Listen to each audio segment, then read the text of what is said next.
The carriage that carried Clara Marsh to Ashmore Park arrived on a Thursday morning in mid-October, when the sky over the Yorkshire moors had settled into the particular shade of gray that suggests neither rain nor mercy, simply endurance. The hedgerows along the lane had begun releasing their leaves the way things release what they have been holding too long, without ceremony, without complaint. The driver had not spoken since the crossroads 3 miles back. He was a man of the estate, she had gathered, sent to collect her from the coaching inn at Harrowfield, and his silence had the quality of someone who has learned, through repeated experience, that questions about his employer are best answered with none. Clara did not ask. She watched instead. She had always been better at watching than asking. The gates were the first indication that what lay ahead would not be ordinary. Iron, tall, worked into patterns of interlocking vines with something at the summit of each pillar that might have been a falcon or might have been a warning, depending on the light. The drive beyond curved through parkland where the trees stood at wide, deliberate intervals, as though whoever had planted them understood that beautiful things required distance between them, or perhaps had simply preferred that nothing grow too close to the house. And then Ashmore Park appeared at the end of the avenue, stone-faced and vast, its windows reflecting the flat October morning, like the eyes of something that has been waiting so long it has forgotten what it was waiting for. Clara sat very still in the carriage and looked at it. She had accepted this position without seeing it first. She understood now, looking up at those pale stone walls and those unreflective windows, that the agency had been somewhat selective in what it chose to tell her. If something in these first moments has already reached you, the iron gates, the silent driver, the house that has forgotten how to be warm, then you are exactly the kind of listener this channel was made for. Hit the like button, subscribe, and turn on notifications so you never miss a story. And drop your city or country in the comments below. I love knowing where in the world you are listening from. Now let us go back to Clara Marsh and to everything she does not yet know is waiting for her inside those walls. Clara Marsh was 24 years old, the daughter of a country clergyman who had been rich in faith and poor in foresight, and who had died 3 winters ago with the particular peaceful expression of a man who has no idea what he is leaving behind. What he had left behind was a drafty rectory that belonged to the parish, a library of theological texts that belonged to the ages, and a savings account that belonged, upon examination, primarily to his accumulated debts. Her mother had died when Clara was 12. There was a younger sister, Meg, 19, bright and kind and not yet equipped to earn her own way. There was a small-minded maternal uncle in Preston who had offered to take Meg in on conditions that Clara would not permit, and who had not offered to take Clara at all. And there was the understanding, arrived at early, without drama, and now in the way that young women of limited means arrive at necessary understandings, that nobody was coming to arrange anything on their behalf. Clara had arranged it herself. She had been governess first to the Aldermere family in Cheshire, 2 girls of 7 and 9 who had been delightful and whose family had relocated to the continent for their father's business with 3 weeks' notice and genuine regret. She had been governess second to the Pallister family in Derbyshire, where the mother had been warm and the children manageable, and the situation had ended when Lord Pallister's investments collapsed, and every unnecessary expenditure was dismissed at once, kindly but immediately. Neither ending had been her failure. Neither had prevented the ending from happening. She had applied to the Thornton agency in Leeds with the clear-eyed specificity of someone who has learned to ask for exactly what she requires: a stable household, a reasonable salary, and children who are teachable. The agency had replied within a week with this position: Ashmore Park, Yorkshire, household of the Duke of Ashmore, 2 children aged 7 and 5, salary 10% above her previous rate. The agency representative had been, she now reflected, As the carriage rolled to a stop on the pale gravel, somewhat economical with additional details, a woman appeared at the top of the stone steps before Clara's trunk had been fully unloaded. She was perhaps 55, stout without softness, dressed in dark wool with a set of household keys at her belt that could have served as a weapon in a reasonable emergency. Or her face was not unkind. It was, however, the face of someone who has long since finished being surprised by anything. Miss Marsh, not a question, an identification. Mrs. Holt, Clara had been told the housekeeper's name in her letter of engagement. The same.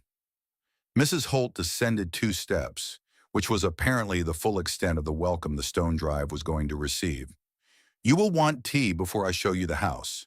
Come in.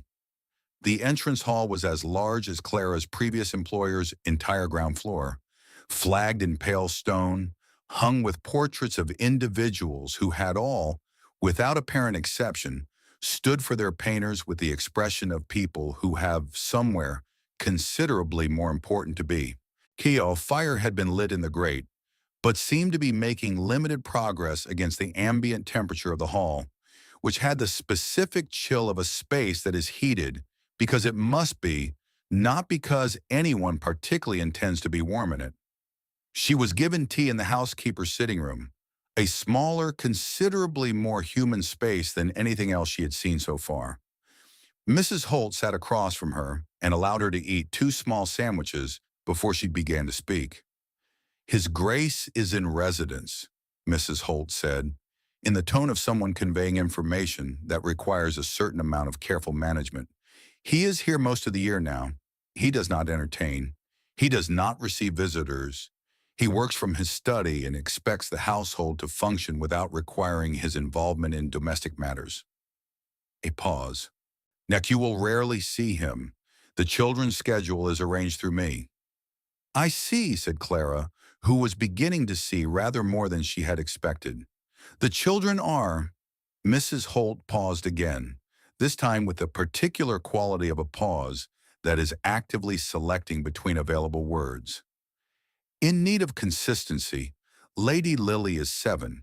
She is intelligent. She will test you, but that is not malice. It is intelligence with nowhere sufficient to go. A flicker of something warmer crossed the older woman's face. Master Thomas is 5. He is sensitive. He requires patience above all else. And the previous governesses? Clara asked, because someone had to. Mrs. Holt looked at her steadily. 4 in 3 years. All of them left? Yes. Clara drank her tea. For what reasons? Various. Another pause, and then, because Mrs. The Holt seemed ultimately to be a woman who respected directness, she continued. Miss Fairbanks found the isolation difficult. Miss Prentice had a disagreement with His Grace regarding the children's curriculum. Miss Caulfield left without notice and provided no written explanation. She set down her own cup. Miss Haverstock lasted 3 weeks. What reason did she give? She said the house was unhappy. Mrs. Holt said it without inflection. I could not argue with her assessment, only with the conclusion she drew from it, which was that an unhappy house is a reason to leave rather than a reason to stay. Clara looked at the woman across from her for a long moment. Then she set down her own cup. I would like to meet the children, she said.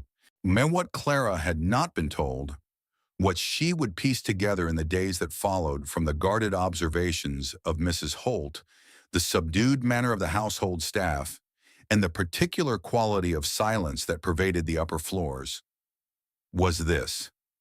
Gideon Wyndham, 8th Duke of Ashmore, had not always been a man who lived like a house with its shutters drawn. He had married at 28.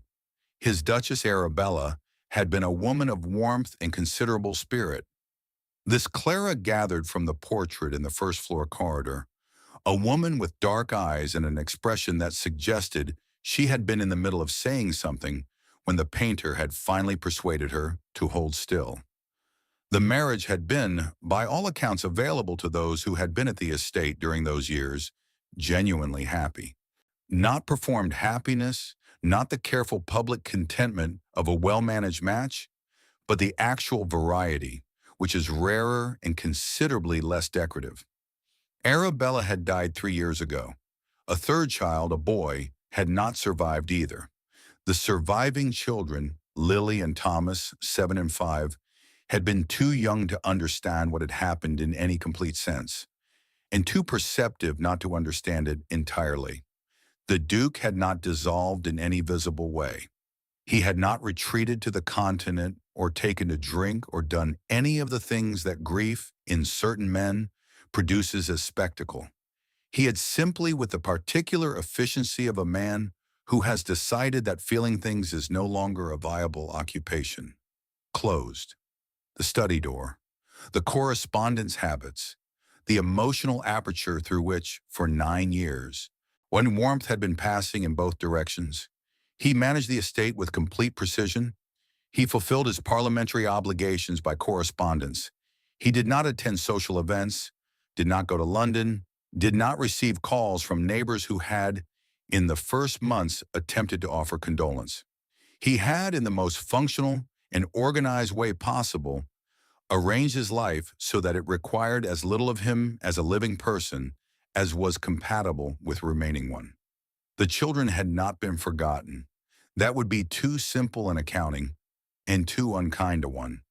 They were fed and clothed and educated, or had been to the extent that 4 departing governesses permitted, and their physical well-being was attended to with the same precise care the Duke applied to every aspect of the estate. But attending to children requires presence, and presence requires a self willing to show up, and Gideon Wyndham had not yet found his way back to being that. Lily had responded to this with intelligence deployed as armor. She had learned to read the quality of silences. She knew which doors, when closed, were not to be knocked upon. She looked at every adult who entered the schoolroom with the calculating patience of someone assessing structural integrity before deciding whether to cross the bridge. Thomas had responded with stillness, with smallness, with the anxious quiet of a child who has sensed at some cellular level that the world can change suddenly and completely, and has therefore decided to take up as little space as possible in the hope that he will be less conspicuous when it does. Neither of them needed another governess who would leave. What they needed, though they could not have named it because they were 7 and 5, and language for this kind of need does not arrive naturally, was someone who would stay. Clara did not know any of this with certainty when she entered the schoolroom that first afternoon. She knew it the way you know things when you have been paying attention to rooms and silences for long enough. Not as information, but as recognition. She met them where she found them. Lily at the table with a book open before her, gray eyes lifting with the practiced caution of a child who has performed this particular assessment before. Thomas behind the armchair in the corner, an armchair positioned against a wall, which is the kind of chair that acquires significance over time. He watched her from behind its arm with the complete stillness of a small animal that has discovered that remaining very quiet is generally the safest option available to him. "You are the new governess," Lily said. Not a question. The household habit had already traveled to the next generation. "I am. Miss Marsh." "Miss Haverstock cried in the corridor on her 3rd day," Lily said. Informational, not unkind. "I heard her through the door." "I am a quiet crier," Clara said. "You would be unlikely to hear me, even if I did." Something moved in Lily's expression, not quite a smile, something that had once been connected to smiling and had not entirely forgotten the association. She returned to her book. Clara did not draw attention to Thomas behind the armchair. She did not crouch to his level or exclaim over the hiding place or perform any of the warmth that warmth deployed as strategy tends to produce. She simply addressed him as part of the room, at a comfortable distance, without urgency. "I thought we might read something this afternoon," she said. "Do you have a preference?" Thomas said nothing, but he did not retreat further behind the chair. "Horses," said Lily without looking up. "He likes horses." "Then horses it is," said Clara. She did not meet the Duke that first day. She had not expected to. Mrs. Holt had been clear about the architecture of the household. His Grace was not a presence that drifted between floors, was not the kind of father who appeared in doorways to ask after lessons or ruffle children's hair as he passed. He was a fact of the house, present but sealed. The way a room behind a locked door is still, undeniably, part of the house. She was shown to her room, which was comfortable and cold. She unpacked with the methodical efficiency of a woman who has done it often enough to have developed a system. The books went on the narrow shelf first, because in any room, the books are what make it hers. Her mother's small watercolor of the Shropshire Hills went on the mantelpiece, where she could see it from the bed. Her working dresses were hung, her Sunday dress beside them, her writing materials placed on the desk under the east window, where the morning light would reach them. She sat at that desk as the afternoon went dark and wrote a brief letter to Meg in Shropshire, detailing the house and the children and the housekeeper, and omitting for the moment on the general atmosphere of accumulated grief that hung over the place, like weather that has not yet decided whether to break. She did not sleep easily that first night. The house made sounds, the sounds of old stones settling, of wind finding its way through gaps in window frames, of doors somewhere below opening and closing with a slowness that suggested deliberateness rather than draft. She lay in the dark and listened to the house breathe and thought about Lily's careful gray eyes and Thomas's stillness and the four women who had come before her and left. And she made herself the only promise she knew how to keep. She would not leave because the house was unhappy. Unhappiness was not a reason she recognized as sufficient. She met him on the second morning. She had risen before the children, before most of the household, worried because early mornings were the only hours she had ever reliably owned, and she felt their value more acutely in unfamiliar territory. She dressed and descended to the ground floor with the intention of finding the library, which Mrs. Holt had mentioned was available to the governess within reason, a qualification Clara intended to interpret with some generosity. The library was at the end of the east corridor. The door stood slightly ajar. She pushed it open. The room was extraordinary. Floor-to-ceiling shelves lined every wall, the upper reaches accessible by a rolling ladder on a brass rail that caught the pale morning light.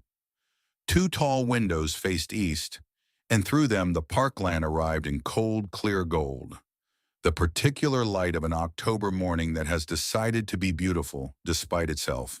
A long reading table ran the length of the room. Two chairs sat beside the fireplace, where the coals had been burning long enough to have settled into a steady, quiet heat. It was the first genuinely warm room she had found in the house.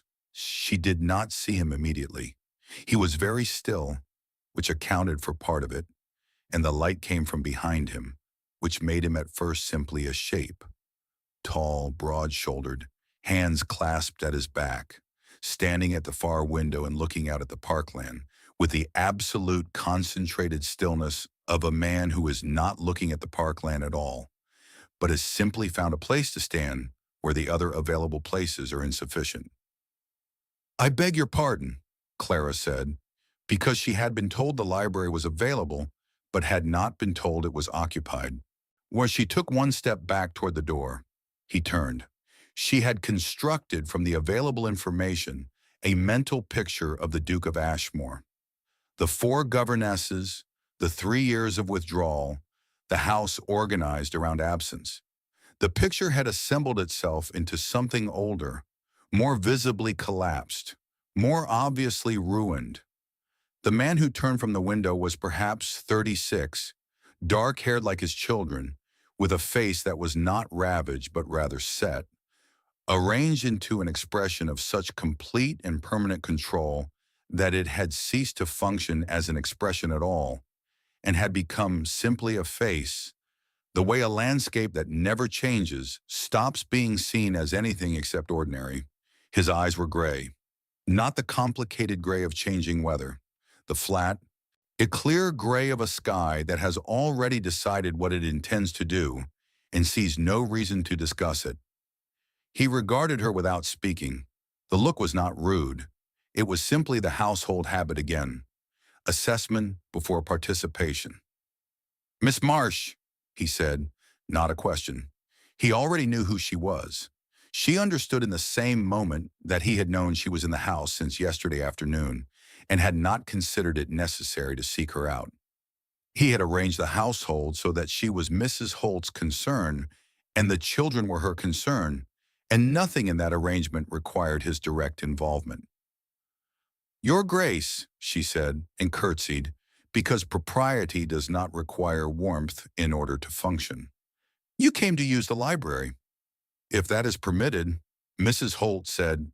"I know what Mrs. E. Holt said." He turned to look back at the window briefly, then back at her.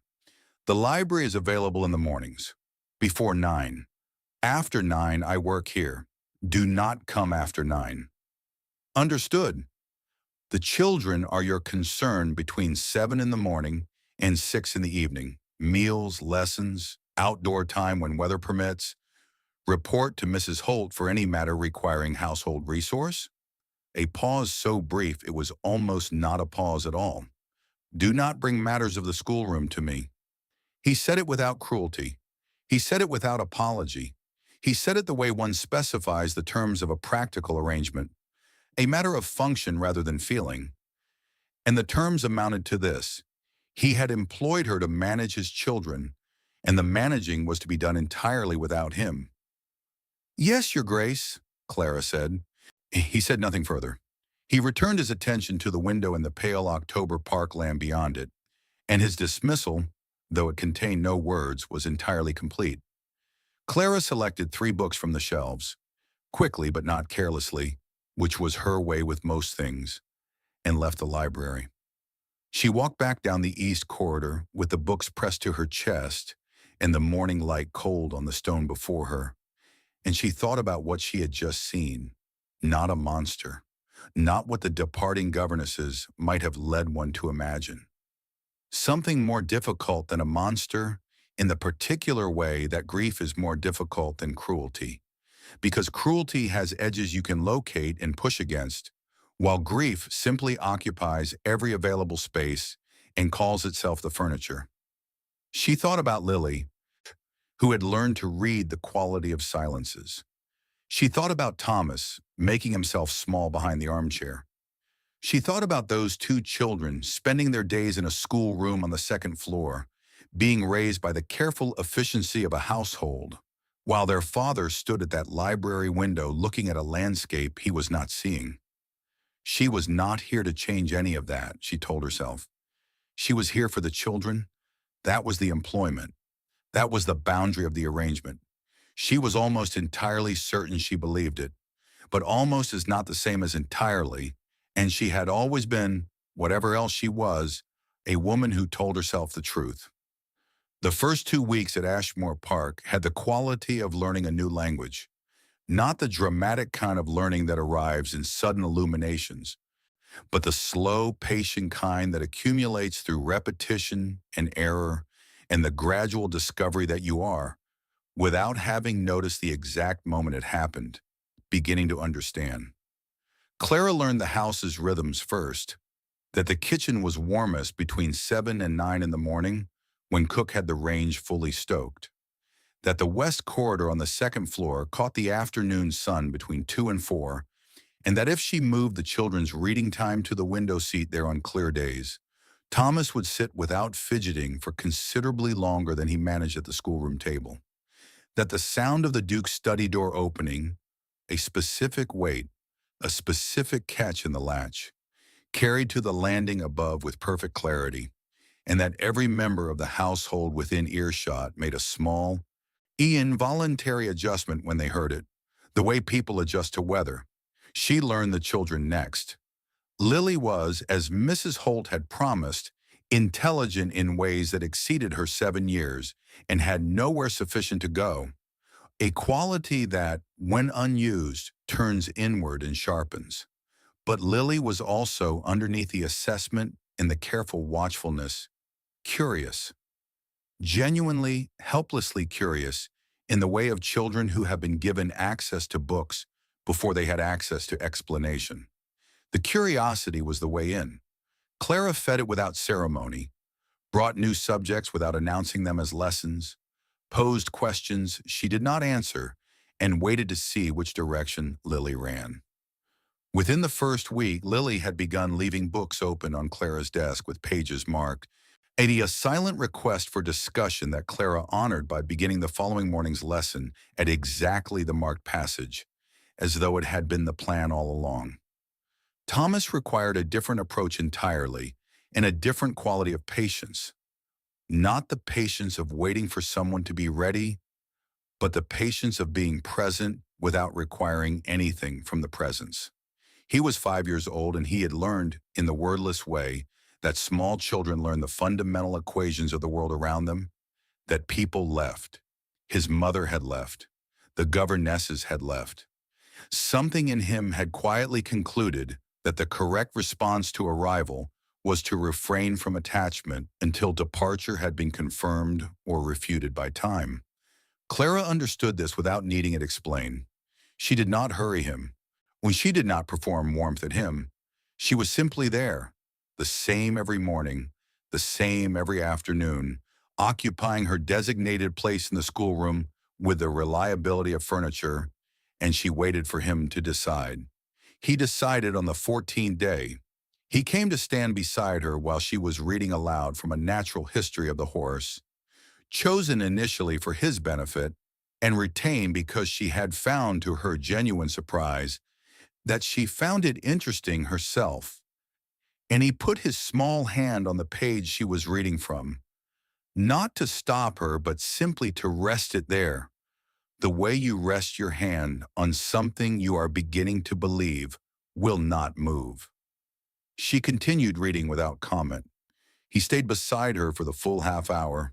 She counted it among the most significant things that had happened to her in recent memory.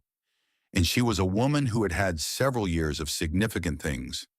The Duke's awareness of these changes was not invisible, though he did not invite conversation about them. She knew he was aware because she had begun, without intending to pay attention to the small signals available to her. The way Mrs. Holt mentioned, almost in passing one Tuesday morning, that His Grace had asked after the children's breakfast preferences. The way the schoolroom fire was laid earlier than it had been in the first week, so that the room was warm before the children arrived. The way, once crossing the upper landing with Thomas in the early afternoon, she heard through the study door his voice, reading aloud, she thought at first, and then recognized the rhythm as recitation, a poem, something she knew from her father's shelves, the meter deliberate and unhurried, and a small second voice attempting to follow. And then she understood. Thomas had knocked on the study door, and the Duke had opened it, and rather than redirecting the child to the schoolroom, to Clara, to Mrs. Holt, to any of the correct destinations available to him, he had let Thomas in and resumed reading where he had stopped. She walked on. She said nothing about it, not to Mrs. Holt, not in her letter to Meg that evening. Some things do not benefit from being named. Their brief exchanges in the library continued.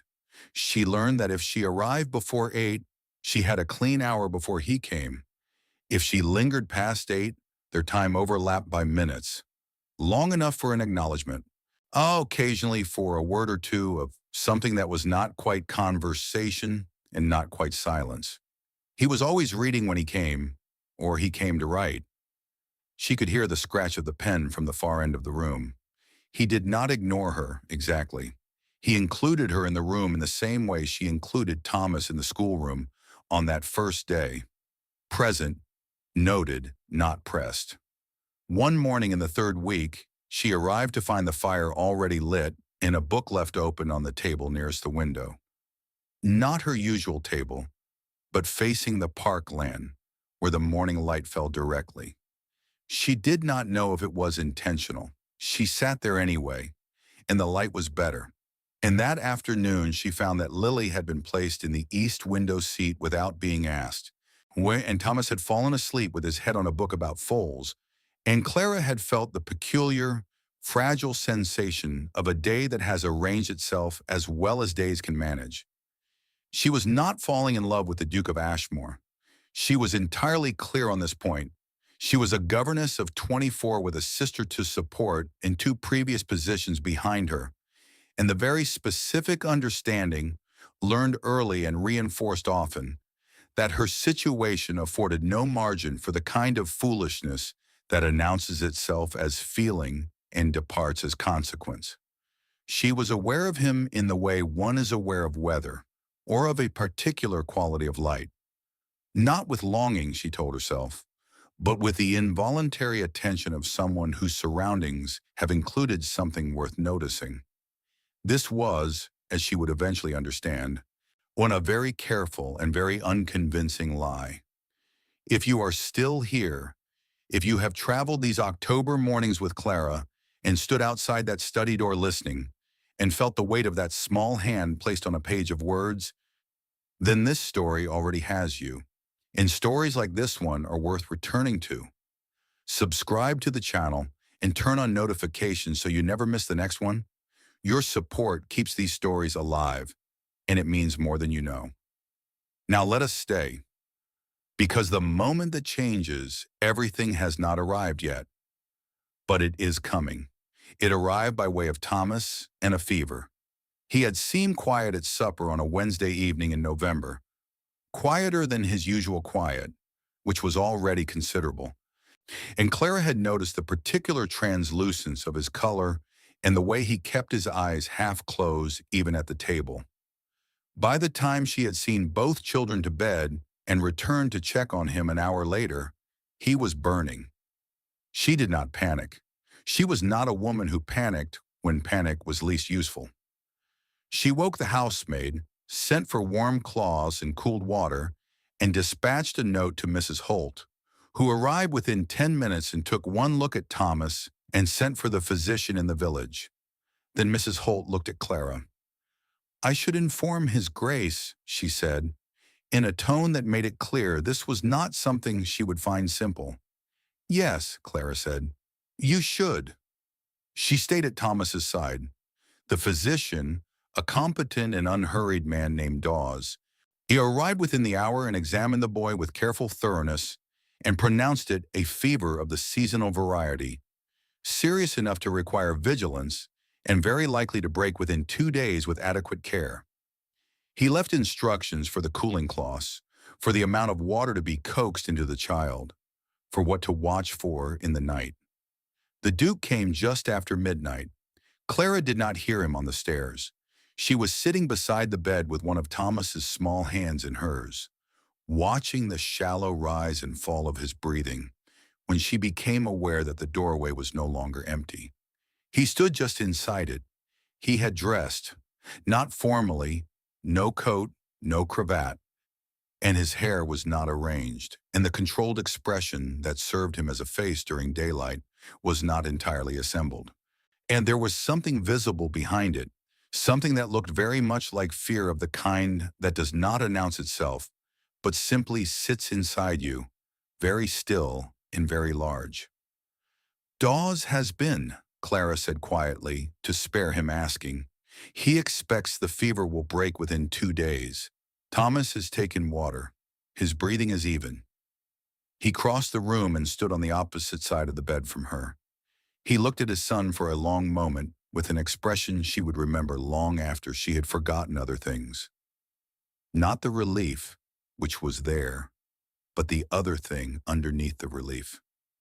The thing that had been there all along, and that looking at his sleeping child had finally made it impossible to keep arranged behind glass. He sat down in the chair on that side of the bed.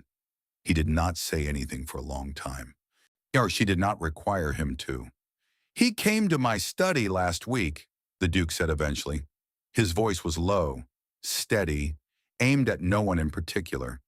"He wanted to show me something from his lesson, a drawing of a horse." A pause. "It was an extremely poor drawing of a horse." "He knows," Clara said. "He told me it was an extremely poor drawing." Something moved across the Duke's face, so brief, so unguarded, that she felt she had been permitted to see something she was not quite supposed to have access to. "I kept it," he said. The fire burned low. Thomas slept between them, his breathing slowly steadying towards something closer to normal. And outside the window, the November dark lay across the parkland, without relief or mercy, the way November dark does when it has made up its mind. "You have been good for them," the Duke said, who still aimed at nothing. Still the voice of a man who is saying something he has considered from several directions before arriving at the saying of it. "I have noticed." Clara looked at Thomas's sleeping face and said nothing, because sometimes the correct response to a thing offered carefully is to receive it carefully and allow it to settle without assistance. "Miss Haverstock," the Duke said after a moment, "told Mrs. Holt before she left that Lily was difficult." "Lily is not difficult," Clara said. "Lily is precise. There is a significant difference." He was quiet for a moment. "Yes," he said, "there is." They did not speak again for some time, but the silence between them had changed quality, had lost the managed distance of their library mornings and arrived at something else. Something that had no name she was prepared to assign it, and that she told herself firmly, not going to examine too closely. She fell asleep in the chair some time before 3. She woke with the gray pre-dawn light coming through the curtains and Thomas's hands still loosely in hers, and the chair across the bed empty, and the fire banked carefully and burning warmly, which meant he had tended it before he left. She put her hand to the place where she had been holding Thomas's hand and felt the warmth of it and sat very still in the early light and told herself, with all the firmness available to her, that she was here for the children. Thomas's fever broke the following evening, exactly as Dawes had predicted. He opened his eyes with the bewildered clarity of a child returning to a world that has been waiting patiently for him. And the first thing he said, in a voice still rough from disuse, was "Miss Marsh." Not a call, not a question, simply a name spoken like a fact established, a thing confirmed. She was here. He had suspected she might still be here. He had been right. Clara pressed his small hand and said, "Yes, go back to sleep." He did. She sat with him until he was deeply under, and then walked to the window of his room and looked out at the dark parkland and understood, with the specific clarity of things understood too late to be entirely useful, that she had stopped being almost entirely certain some time ago and had arrived at simply certain, and that certain was going to require considerable management going forward. The management arrived with Lady Isabel Hartmore on a Friday in December. She came in a handsome carriage with matching bays and a maid and a quantity of luggage suggesting a stay of several weeks. And she was everything that careful social selection produces when the selector is the sort of person who believes that estates require appropriate management and that appropriate management begins with the right marriage. She was 31, the widowed Lady Hartmore, elegant in a way that announced itself without effort, with dark auburn hair and the particular manner of someone who has always moved through the world with the understanding that it was arranged for her convenience. She had been at school with the late Duchess. This was the connection Clara was given, very briefly, by Mrs. Holt, who offered it with the expression of someone conveying a piece of information that is technically accurate and requires no further comment. The household reorganized itself around Lady Hartmore with the practiced efficiency of a staff that has been excellent at its work for a very long time. The East Wing was opened and aired. Dinner became formal again for the first time in 3 years. The Duke appeared downstairs in the evenings, which he had not done since before Clara arrived, dressed and composed and present in the way that presence can be performed when it is necessary. Clara dined in the schoolroom. This was appropriate. This was correct. She was the governess, and the governess dined in the schoolroom when there were guests of rank in the house.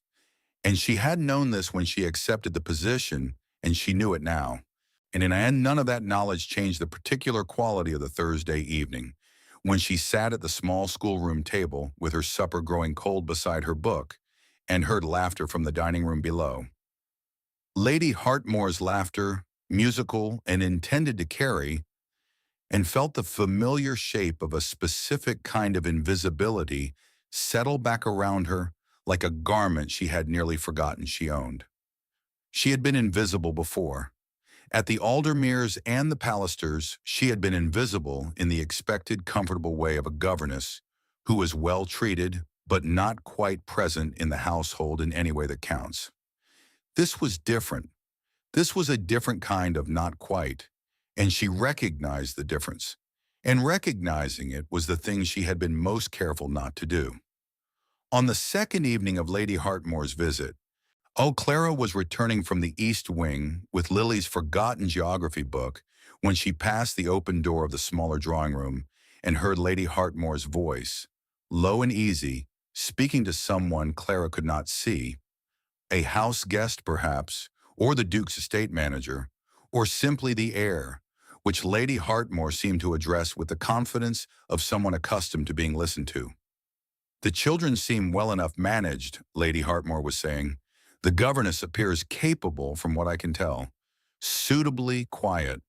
A pause, and then the particular lightness of someone saying the thing they have been building toward. "Of course, once the household is properly settled, a more suitable arrangement can be made for them. Children of this family require more than a hired girl in a schoolroom." Clara did not stop walking. She kept her pace even, her footsteps quiet on the corridor runner, her face arranged, because she was a woman who had learned to arrange her face when what was behind it required privacy. She went upstairs. She checked on Thomas, who was sleeping the deep, uncomplicated sleep of a child recently restored to health. She looked in on Lily, who was reading by candlelight with the focused intensity of someone who has been told twice already to sleep and is operating on the calculation that a third request is unlikely to materialize if she is very quiet about it. Clara removed the candle gently and set it safely on the bedside table, and Lily, already more than half asleep, did not protest. Clara went to her own room. She sat at the small desk under the east window and looked at the dark parkland below. The same dark parkland the Duke looked at from the library, from this same angle, this same unreadable face of land and sky. She understood now, sitting here in the dark with Lady Hartmore's voice still precise and light in her memory, what he saw when he stood there. Not the parkland, something inside it that would not resolve into anything visible. She took out paper. She uncapped her pen. She considered the blank page for a long moment, long enough that the candle flame guttered once in a draft from the window, and she put her hand up automatically to shield it. Then she began to write. "To Mrs. Holt," she wrote, and then stopped, started again. "It is with regret that I tender my resignation from the position of governess at Ashmore Park, anno effective at the end of the present month. I am grateful for the consideration shown to me during my time in this household, and I wish Lady Lily and Master Thomas every happiness and—" She stopped again, put the pen down, looked at the window. The park was entirely dark, not a moon, not a star that could make it through the cloud cover. Simply the particular darkness of a November night in Yorkshire that has no intention of softening for anyone's benefit. She had been here before, she thought. Not this room, not this specific window, but this moment, the moment of writing herself out of a place before the place wrote her out itself. The practiced preemption of someone who has learned that if you time your own departure correctly, you are at least the one who chose it. But she had been here 2 months, and Thomas had put his hand on the page, and Lily had left books open with pages marked, and she had sat across a sick bed in the dark with a man who had kept a terrible drawing of a horse, and the silence between them had changed into something she did not have adequate words for, but that she recognized in the way you recognize something you have never seen before, but somehow already know the shape of. She looked at the letter. She looked at the window. She did not finish the letter that night. She capped the pen and folded the paper and placed it in the drawer and sat for a long time in the dark with her hands folded in her lap, not deciding. Simply sitting with the fact of it, the fact that she had come here for the children, had stayed for the children, and had arrived somewhere she had not intended to go, and with no map back and no certain reason she wanted one. Outside, the parkland remained exactly as dark as it had been, but somewhere below, the library window threw a line of warm light across the gravel, and it had been burning for some time. She found him in the library before 9. That was the first thing that was wrong, or rather, the first thing that was different, because wrong implies error, and what happened that Saturday morning in December was not an error. It was simply the thing that had been building since October, arriving, at last, at the only shape available to it. He was standing at the reading table when she pushed open the door, not at the window, not in his chair, not performing any of the rituals that had organized their shared mornings for 2 months. He was standing at the table with the unfinished letter before him, her letter, the one she had folded and placed in the drawer, the one Mrs. Holt must have found when she tidied the room and delivered to him with the careful neutrality of a woman who understands that some things must simply be set in front of the person who needs to see them. Clara stopped in the doorway. He looked up. His face had the expression she had seen only once before, across Thomas's sickbed in the small hours of the night. The one where the control was not quite sufficient, where the thing underneath it was visible because there was too much of it to keep entirely behind glass. "You're leaving," he said. "I thought it was the correct decision." She said it evenly, because she was a woman who said things evenly, and because even was the only register available to her in this particular moment without the alternative becoming true. Why? Not the inflection of a question, the inflection of a man who already knows the answer and is asking for something else. Permission, perhaps, or confirmation that someone else in this house has seen the same thing he has been seeing and refused to call it by its name. Clara looked at the letter on the table, then at him. She had spent 3 years learning to tell herself the truth in rooms where the truth was inconvenient, and she was not going to stop now. "Because Lady Hartmore is suitable," she said, "and I am not, and I thought it would be better to choose the leaving than to wait for the moment when I no longer had the choice." The room was very quiet. Outside, the December morning sat flat and pale against the windows.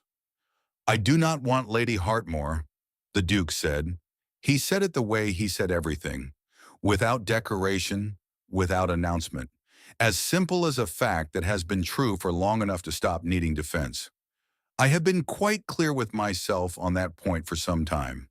I have been somewhat less clear on how to say the rest of it without saying it badly."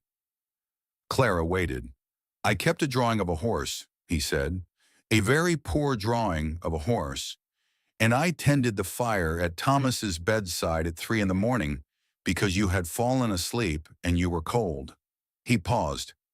"And I moved the book to the window table because the light is better there, and I knew you would sit where the light was good, and I wanted—" Another pause, shorter, and then he finished it honestly. "I wanted to have done something that was useful to you, even at a distance." The silence between them had the quality she recognized now, the change quality, the quality without managed distance. "I am a governess," she said, not as an argument, as the last honest thing she owed him. "You are Clara Marsh," he said, "and Ashmore Park has been warmer since October than it has been in 3 years, and my children are learning to laugh again. And I find that I am not willing to let you leave because Lady Hartmore is the appropriate choice." He crossed the room.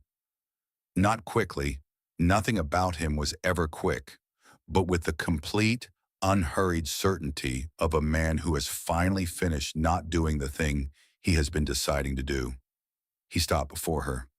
You told me once, in this room, on the second morning, that the library was available or it was not. I would like to apply the same standard to the rest of the house. Clara looked at him for a long moment. The pale December light fell across his face. He looked, she thought, like a man who had stopped standing at a window looking at something he could not reach and had simply turned around. That is a very restrained declaration, she said. Something moved across his face, the thing that had once known what humor was and remembered it now. I can do worse, he said, if it would help. It would not, she said, and she took the unfinished letter from the table and placed it in the fire. Lady Hartmore departed the following morning with graceful efficiency and without visible wound. One which suggested to Clara that the visit had been less certain of its outcome than it had appeared, and that Lady Hartmore was considerably more perceptive than her drawing-room conversation had indicated. By spring, the house had changed, not architecturally, not in any way that could be catalogued or pointed to by someone arriving at the gates for the first time. But the windows were lit in the evenings now, all of them, the east wing and the family rooms, and the library especially, burning long after the household had retired. Because there were two people inside who had discovered that conversation, once begun honestly, is very difficult to conclude. Lily had taken to leaving 3 books open on Clara's desk each morning, requiring 3 discussions, which was a significant escalation of the original arrangement and which neither of them had moved to renegotiate. Thomas had stopped sitting behind the armchair. He sat at the table now, beside his sister, close enough to the window to watch for horses on the lane. Clara stood at the library window on an evening in April and looked out at the parkland, the same line of deliberate trees, the same pale gravel of the drive, the same iron gates at the far end of the avenue. But the light behind her was warm, and there was a hand at the small of her back, steady, unhurried, entirely certain of its place. And the house around her breathed with a different quality than it had on the October morning she arrived. She had come to Ashmore Park because she needed the work. She had stayed because she needed the children. What she had found underneath both those true things was a man who had been standing at a window for 3 years, waiting without knowing he was waiting, and a life built from the particular wreckage of grief that has finally, honestly, chosen to put down what it has been carrying. She had not been looking for it. She had not permitted herself to look for it. But she had been her whole life a woman who paid attention. And some things, when you are paying close enough attention, simply arrive. Outside, the April evening settled over the parkland with the unhurried ease of a season that has nothing left to prove. Inside, Ashmore Park held its warmth as though it had always known how. Thank you so much for watching until the end. If you love this story, check out the other videos on your screen now. I think you'll really enjoy them. And don't forget to subscribe if you haven't already. See you in the next story.